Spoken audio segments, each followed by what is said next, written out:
गोरा रंग, लंबे रेशमी बाल, बड़ी प्यारी आंखें, हल्का मेकअप और स्टाइलिश लेकिन सभ्य कपड़ों में सजी आरोही एक प्यारी और थोड़ी शर्मीली लड़की थी।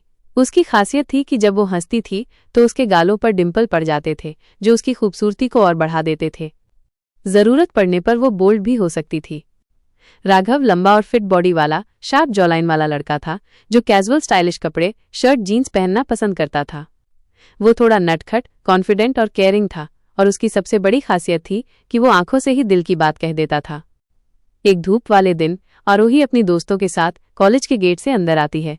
वो स्लो मोशन में अपने बालों को झटकती है और उसका चेहरा सूरज की रोशनी में चमक रहा होता है। उसी वक्त राघव भी अपने दोस्तों के साथ बाइक से आता है। हेलमेट उतारते हुए उसकी नज़र दूर से आरोही पर पड़ती है और वो हल्की सी मुस्कान देता है। कुछ दिनों बाद आरोही लाइब्रेरी में किताबें देख रही होती है। तभी एक किताब नीचे गिर जाती है और वो उसे उठाने के लिए थोड़ा झुकती है।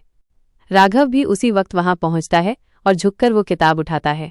किताब उसे देते हुए वो मुस्कुराता है और कहता है, माइनस, शायद ये किताब गिरने का बहाना थी, तुमसे मिलने का। फिर एक दिन आरोही एक टेबल पर बैठकर कॉफी का सिप ले रही होती है। वो अपने बाल कान के पीछे करती है और मुस्कुराती है। तभी राघव उसके सामने बैठ जाता है और कोक का सिप लेते हुए कहता है, कॉफी में मिठास कम लगती है, तुम्हारी मुस्कान से थोड़ी ले लूं? एक शाम आरोही बारिश में भीग रही होती है। पहले वो अपना दुपट्टा सिर पर रखती है लेकिन फिर हंसते हुए हाथ फैलाकर बारिश का मजा लेने लगती है।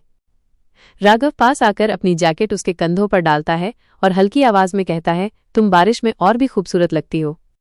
शाम का समय होता है और आरोही टेरेस पर खड़ी होती है। उसके बाल हवा में उड़ रहे होते हैं और उसकी आंखों में हल्की नमी होती है।